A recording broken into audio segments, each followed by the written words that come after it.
Hey, everybody. I'm Alex Benfield, and today I have the pleasure of talking to Slava Demchuk. He is the CEO of AMLBot, and he is an expert in the field of regulation in cryptocurrency markets. And today we're going to have a discussion about current state of regulation, proposed regulation and laws, how the regulatory landscape might be affected by recent events such as FTX, and his vision of the future of regulation in the cryptocurrency space. So everybody, please welcome Slava. And Slava, please go ahead and introduce yourself. Give us your background and how you fit into the cryptocurrency landscape. All right. Thank you for invitation. Yeah, it's been said, my name is Slava. I'm founder and CEO of AMLBot. AMLBot is a crypto investigation company, and our main focus is AML and counter-terrorist financing procedures for crypto industry. And we created our application in 2018, and since then we actively work in such field. Our solution is mainly automated, but of course we have an expertise and we have such service of giving advices and creating policies for crypto companies that are founding right now or been founded by need to get license, so that we accumulated a huge expertise in that. And AMLBot is mainly work on in the space of centralized services. Also, there is another huge and new block in crypto, which is decentralized finance. And at my personal opinion, decentralized finance, decentralized services should have a bit different regulation rather than centralized space. However, right now the regulatory framework is mainly the same for both spaces. And from our vision right now, European regulator is kind of like setting standard. I'm talking about Europe's market in crypto assets framework, so-called MiCA, and they propose the whole framework, how the regulation should work, what is the subject of regulation, and how to avoid all the problems in that space. And talking about the current situation on the market. Right now we have a kind of, I would say it's rather the same that we have in classical market, fiat market, maybe 20 years ago, something like that. We have the same, pretty the same rules, especially when we are speaking about centralized services. All right, Slava, you were mentioning that there should be, or that there are not yet differences in regulation between centralized services, otherwise known as CeFi, and decentralized finance, or DeFi. Can you touch a little bit about how you might see, different regulation for these centralized services versus decentralized protocols that don't have a centralized founder or governing team? Yeah, I would rather correct my word.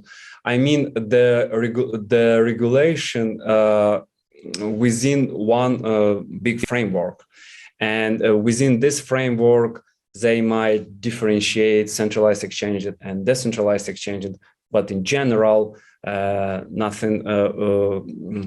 There is no such a big difference. And from my point of view, there is a problem with regulation since there is no there is no owner of the problem. When you start centralized service, you understand the company that launched the service, you understand the UBO, the founders, and so on and so forth. When you run smart contract, which does almost the same like centralized exchange, so who is the responsible for this service? I would rather say the regulations should touch as the owner of the wallet that signed the final transaction, the key holder. And there is the question how to find the natural person of the key holder, or as it's proposed in some documents, the person who received the fee of transaction. Right now, most of the DEXs, as per I know, the owners of those DEXs do not receive direct fee from out of this of every transaction. So it's difficult to find the responsible person, because they can get money from their token, which is not connected fully with the smart contract itself. So the token is a different smart contract, and you run, let's say, a decentralized exchange. You do not receive any fee. All you have is just a big stake of token related to this decentralized exchange. That's how you can get profit. So, and you don't have direct profit from the transactions themselves. I would suggest to use the one who deployed the smart contract, the owner of the key, the owner of deployer. I guess it's something that all the regulator eventually come to, from my humble opinion. Yeah. I see. All right. So you said the responsible party of a decentralized protocol is not, there is no centralized team behind it. So there is the team, but it's difficult to a foundation or something, right? It's not usually, well, they don't have direct ties to the protocols, right? It's a somewhat of an indirect tie. They're the ones coding updates, et cetera, for the protocol. Yeah, because in centralized exchange, you have like bank account, and you receive all the profit to this bank account, and you can identify who is the real person who received all the profit. In decentralized exchange, is impossible. You can say they just developers, they just develop, and someone else got all the profit. Right. It's a little bit less clear. Yeah. At first, I thought you were suggesting that the responsible parties would be, when you mentioned it was the wallet holders, I thought you were talking about the people using the protocol, so they'd be responsible. No. But the one who deploy the final smart contract to the mainnet. And you're suggesting that there might be ways to see whether or not they're the ones receiving fees? They might not receive any fees, because right now, for example, Uniswap, the developer does not receive any fee from the Uniswap. You just hold Uni tokens or something? Yeah. They get all the profit out of the token, which is not, again, direct tied to the centralized exchange. Fee received by liquidity providers. But again, liquidity providers are not the team who create the Uniswap. They just people who provide the liquidity, and they receive all the transactions fee. And they might not necessarily be responsible for exactly. Protocol, right? Like I provide liquidity on Aave. It doesn't You and me be a responsible party in the actions of exactly. Aave. You and me can go to the Uniswap, create our own pair, and receive all the transaction fee out of this pair. And we are not responsible for the whole ecosystem of Uniswap. I see. I see. I like your suggestion, right? Like the closest thing to a responsible party is perhaps the person deploying the contract. There is another problem: how to identify the natural person behind the Right. the key holder, but still at least some direct relation to the project. Right. I think it's easy to conclude, right, that it's not simple regulating decentralized finance. That's why the DeFi space right now, again, from our perspective, is full unregulated place. The majority of decentralized exchanges, lending, borrowing protocols, bridge, and so on and so forth, they are not regulated at all. They can receive whatever token users send to them. They do not block anyone. We see this situation is changing, but it's rather their goodwill. There is no enforcement in the regulation right now in the DeFi space, and I assume it's because of this problem we discussed it a few minutes ago. Right. Yeah, it's very tough to regulate.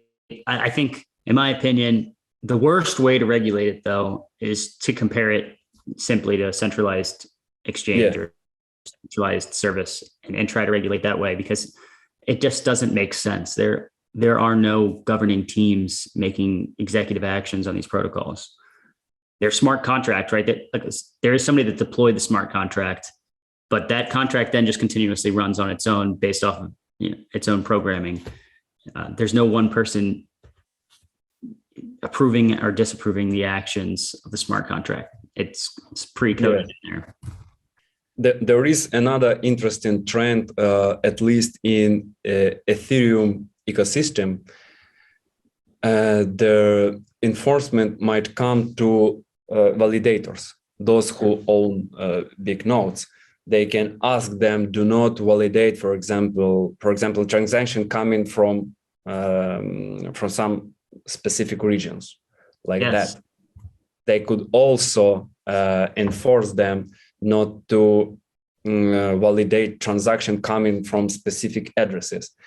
And I guess it's a controversial topic because it's totally not about decentralization, what is all the crypto about. Right. It totally goes against the decentralization. But this is a relevant topic because this is happening right now. We're kind of alluding to the OFAC compliance going on in Ethereum validators.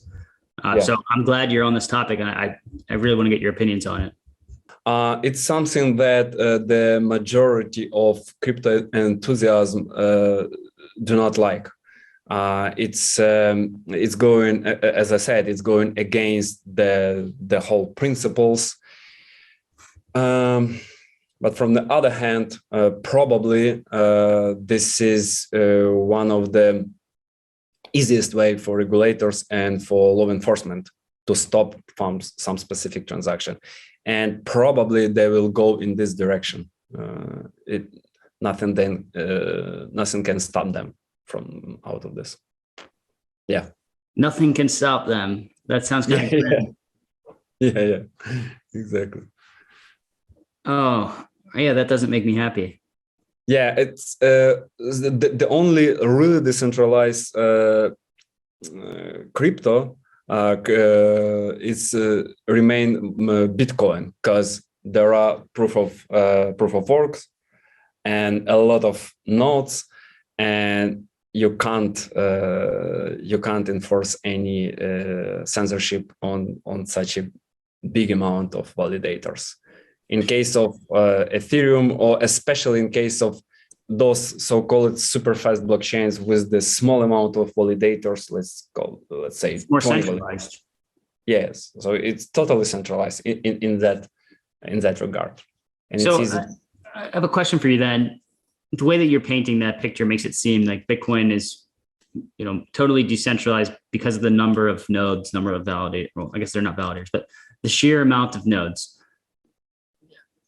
If Ethereum, if there were a ton of validators, right, Like if they split up as opposed to, having much bigger and bigger validators, they split up to having multiples, would that help this issue of the OFAC compliance? Or because in my opinion, I don't really see how that helps this issue. They tend to unite, and the market itself, we see it even before the transition from proof of work to proof of stake. Even before this, the validators become bigger and bigger, and they just emerge with smaller ones. So I guess because of the market, it's such a difficult for the average user to run their own node and validate transaction right now. Yeah. And I guess this globalization going to happen, and I don't. It's difficult to predict, but I guess the amount of validators will not grow significantly. It still be some limited amount of them. So limited enough. Limited enough, I would say. Do you see Ethereum then moving in a direction that's more centralized, or do you think that they will work on this issue, perhaps incentivizing smaller validators and then decentralizing essentially? Which direction do you see it going in the next few years? Yeah, from the business perspective, on the Ethereum Foundation place, I would suggest to move to decentralized direction. That's why most of the users choose to use decentralized finance. But I'm afraid because of everyone knows who's the founder of the Ethereum and who developers of this network, it's difficult for them to move to that direction. They might try to do something, but again, I do not believe they can't fully escape this this trend to get more and more regulation in a crypto space. Because everyone knows the founder, everyone knows where they office and their jurisdiction. They live in Canada and.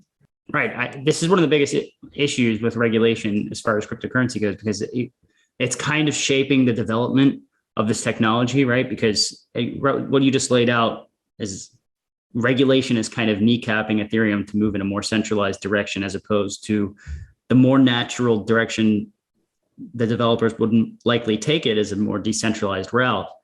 This is why I see we need smart regulation and not handicapping regulation that we kind of have right now. Yeah.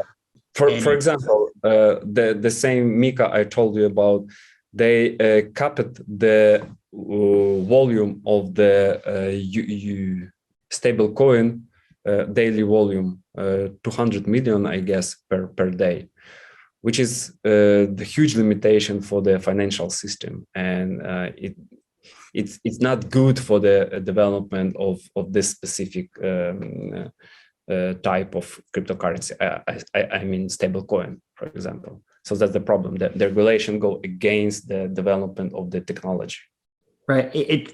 To me, it seems like regulation is kind of guiding the cryptocurrency technology into a framework that they are used to, right? Yeah. They're used to in finance, that they're used to in the tech regulations that they already have, as opposed to letting it grow in a more natural direction that, to me, seems, crypto seems like it would have been moving into a tool for the masses, for everybody anonymously, or perhaps, pseudo anonymously. The anonymity is not important, as opposed to the fact that it's open and decentralized for everybody. And it seems like regulation is kind of preventing the developers from moving the technology in that direction. And that is kind of sad to me. Yeah, I have one dilemma, and it would be nice to ask you the same question. When the market goes down super fast and you want to stay in stable coin, which stable coin would you choose the fully regulated, like let's say USDC, and in at some extent protected, or unregulated as some let's call it algorithmic stablecoin, and you have decent amount of money. I don't know, like decent amount for About you. $1 million. Let's just say All right. $1 million. Yeah. So what stable coin would you choose to hold? Yeah, I mean today, Today, like today. I think that the only smart thing you can do is you have to break it up. Why do we like cryptocurrency? Because it's decentralized. So I'm not going to centralize all of my coins into one stable coin, one custodian. I see your point. USDC is kind of like the safe choice here. I also am kind of seeing the benefit of an algorithmic stablecoin, something like DAI. But perhaps I'm not too sold on DAI being the algorithmic stablecoin of the crypto future. I think there's kind of room for innovation there. Terra or Luna, just UST was clearly not, right? Because in my opinion, there is a lot of room for algorithmic stablecoins in this market, but it has to be one-for-one backed. And that was the problem with UST, right? It was not backed one-to-one at all. Yeah, and it also was centralized to some extent because it was dependent on the founder team.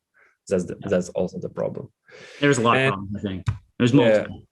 And again, with stablecoin, with fully regulated stablecoin, there is another problem. We have a lot of cases, as I told at the beginning of this interview, we conduct investigation, and sometimes people come to us with the problem their token got blocked on the level of the smart contract. To be honest, we never encounter with case of USDC. There are a few cases with USDT, and users claimed they are not very involved in any kind of malicious activity. At least they claim that. We can't investigate that deeply. That's a big risk of stablecoins, in my opinion, right? This is exactly why I suggest that you decentralize. If I had $1 million, I'm not putting all of my $1 million into one state. Run into that issue. USDC, they're subject to whatever US regulators determine, right? Exactly. Right now, it's OFAC compliance, but we just saw last year, maybe it was this year. I guess I don't have a very long year, but if you can remember back to the Canadian trucker issue, right? You had people donating cryptocurrency to these truckers to fund their movement. In Canada, they shut off the banking access to the trucker and to anybody that donated to them, right? So it's not unfathomable for US regulators to shut off a USDC wallet or shut off access, blacklist us. This is another kind of controversial topic that I'm hoping to get your thoughts on is this address blacklisting that now it seems OFAC is kind of enforcing validator or making Ethereum validators enforce these blacklists. This seems like a big mess. I mean, what do we do? Yeah, but from my personal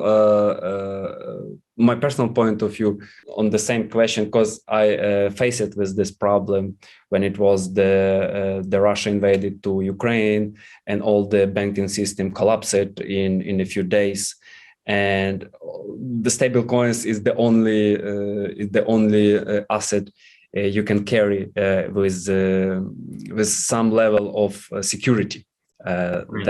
Those times, and I face it with this choice what to prefer: fully regulated stablecoin that could be blocked by some regulator, or unregulated stablecoin that can just collapse it because of for example, as Terra did. So my choice was fully regulated stablecoin. Just because I believe I do all the operation very carefully. I check the receiver and sender, and I hopefully not get blocked.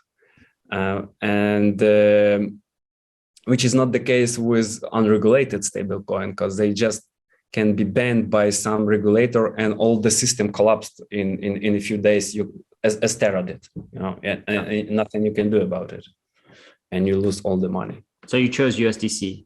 Yeah, it's not an advice for everyone. I mean, it was my personal choice, just because I know I at some extent protected by US law and their regulatory system.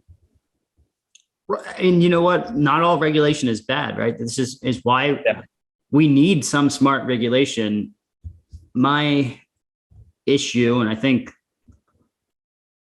the issue that most people in the crypto community have is we need regulation to encourage the technological push. Otherwise, it kind of seems like it's preventing the developers from moving the space in the right direction. So I think that's what everybody wants. And I guess not everybody. Some people don't want any regulation at all, but we have to be realistic. We're going to need some sort of regulation if we want to grow this space. Just we need regulation done in a smart way that's not going to handicap our developers. Totally agree with you. Yeah, totally agree. Finally, we are Homo sapiens, and we need such kind of regulation, because otherwise it got to total mess. It'll go to complete anarchy, right? So we don't want that. But this is why it's such a controversial topic in this space, because there is no easy solution. Yeah, exactly. And there are not enough, I would say, again, from my personal thoughts, not enough professional in the regulatory offices to understand how the crypto works, how all the smart contract works and how to regulate it properly. And that's why people from the industry need to help the regulators, right? Like they need to be helping regulators come up with good framework. And I want to touch back on a point you made earlier here, which was that currently regulators are trying to the DeFi regulatory framework to match or mimic the regulation in centralized services. And you're suggesting that there should be a different framework for decentralized finance. Can you maybe give me your vision of that framework for how this might work? I mean, we realize that there's problems in the current regulatory landscape, but how might we fix those moving forward? Like, how can we regulate DeFi differently than centralized services? Other than what you had suggested earlier, which was perhaps assigning the person who deployed the smart contract as the responsible party for the protocol. I would rather say that when regulators create new rules and new documents, they would rather get consultancy from the market. So there are a lot of solutions and architectural solutions on that regard. For example, Circle, which is the owner of USDC, they have a huge framework, because when we see just a token, we see a token and we do not understand the whole difficult ecosystem behind their back. And they have those solutions. And I guess I wouldn't give some specific advice. The only advice I can give, I can have, is to talk with the industry, with those who create those smart contracts, those who run stable coins, and provide rules based on the protocols they already created.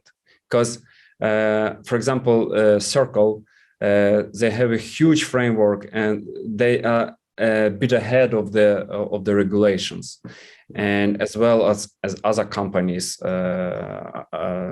We know a lot of protocols that work in DeFi space. I mean, ML and KYC protocols, and all they need is just to compile their knowledge into the rule, but a little bit different than that we have right now on centralized space. Yeah.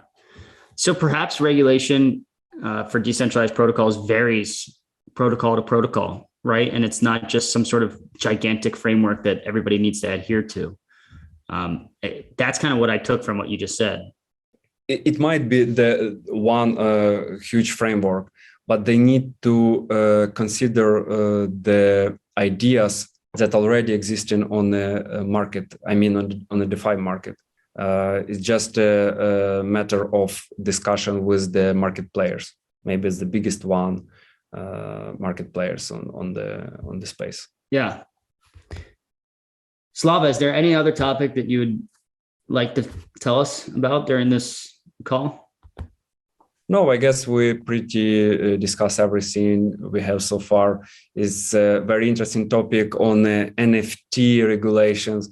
But to be honest, I have no idea how to regulate NFT. It just would be very interesting to hear some thoughts from the perspective of regulators, how they're gonna treat NFTs, how they're gonna regulate it, especially considering the fact it's rather for gaming industry, for art industry, and so on and so forth.